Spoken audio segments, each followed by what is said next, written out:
Alright, so the game starts off in an alleyway in the middle of the night with nobody in sight. Now me personally, I cannot name a single reason anybody will willingly come out here unless you're either A, trying to buy some of that good stuff, or B, going dumpster diving. Disgusting! But I want you guys to take a quick look around the area and see if you can find out why he's here. Yeah, neither can I. Wait a minute. I'm white.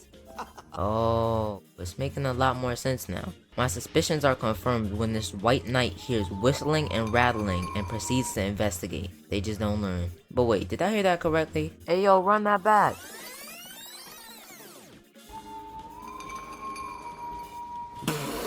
Nah, this man saw death from Puss in Boots once and thought this was his time to shine. Unfortunately for us, the DreamWorks cosplayer hears the trash talk and pulls up on some. I'ma touch you, little bro.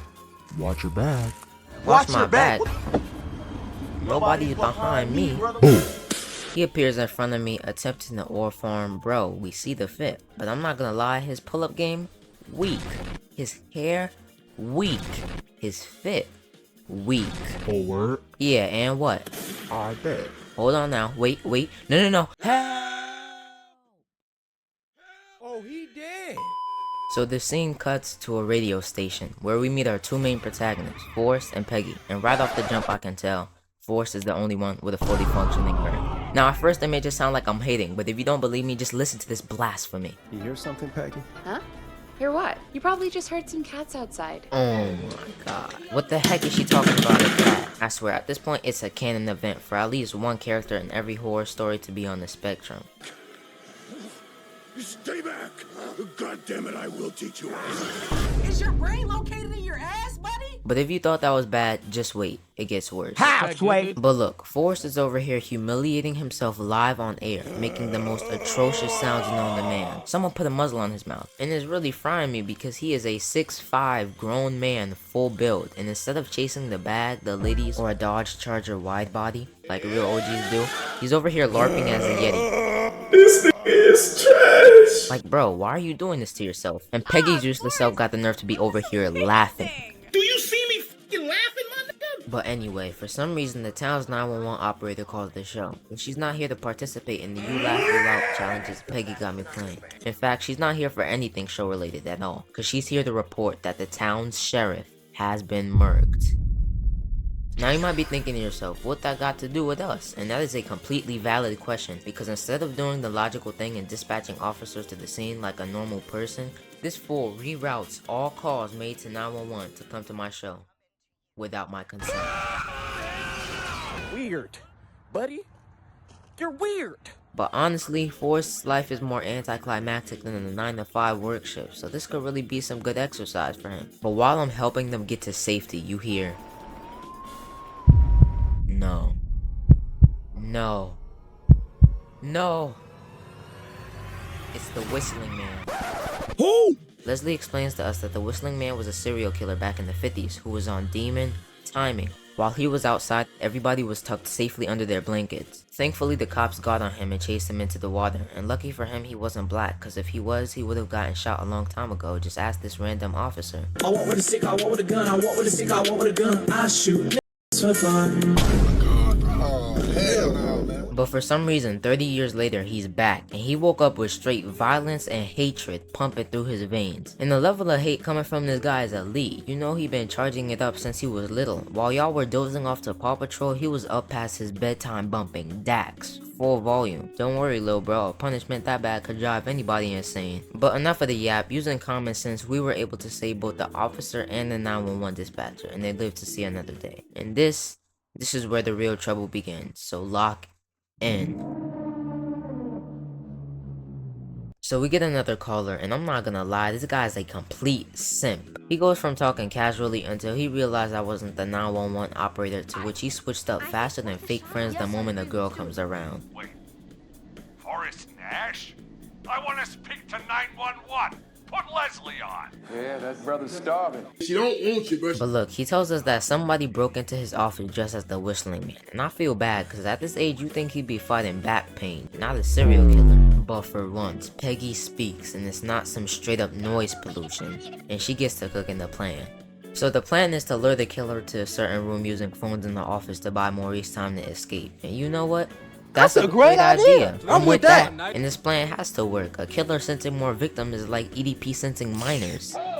Police, lock his ass up. But when it was time for him to make a run for it, he hit his head on the desk he was hiding under, alerting the killer and getting him killed. But that's what you get for being a simp. We're introduced to Carrie, a high school student, and her gang, who are being hunted down by the Whistling Man. And she's on the other end of the line sounding like Dave Blunt after every verse.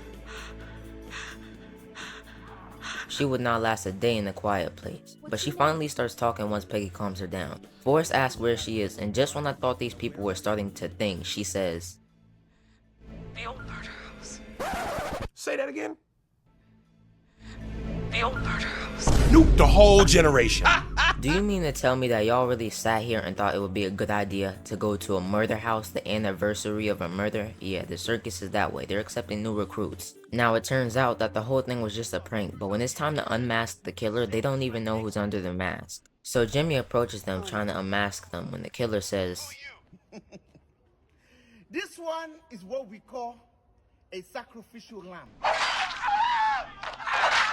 Jesus Christ. Now, I know he got himself into this situation, but dang, he's already dead.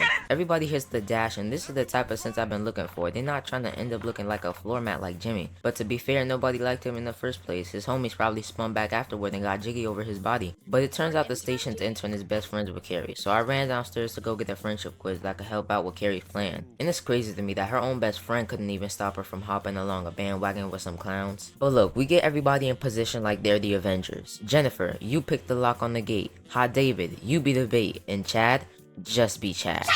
Everybody is cooking, you love to see it. The gang gets in their van ready to drive off, but the gate won't stay open. So Carrie makes the decision to stay behind and hold the gate open. I take back everything I said.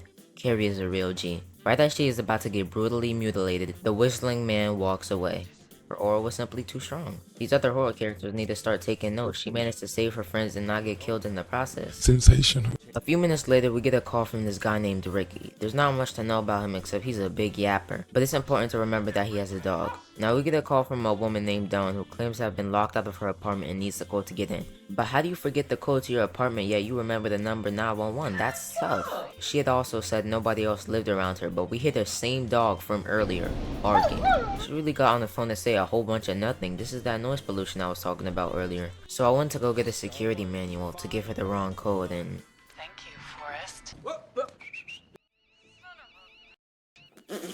Nah, there's no way she fell for that. She was mad confident too. But it just so happens that the whole time we were talking to the Whistling Man. That's a woman? Blight was right, there truly is no limit to the LARP. Just then the power goes out, and when I get back upstairs from turning it back on, Peggy is gone. Finally. So I pick up the phone and Dawn is on the other end of the line with the town's mayor hostage, which means if she's not in front of me, there were 2 killers this whole time. And let me just say, your life cannot be this boring. They watched Scream once and said, I volunteer as tribute. you need to volunteer for a psych evaluation. Anyway, it turns out that the second killer is actually the son of Dawn and another man who was killed during one of these whistling nights. The same prank that Carrie fell victim to, which is why she was spared. And so she had a few options. Dawn, quick, what do you do? A, move away and start fresh. B, go to therapy. Or C, sue the pranksters. She chose none, and instead chose to take revenge on everybody who helped stage the prank, along with some extra kids on the side for the fun of it. Dawn, how do you feel that a majority of your victims today were minors? I don't give a period. All y'all going ahead.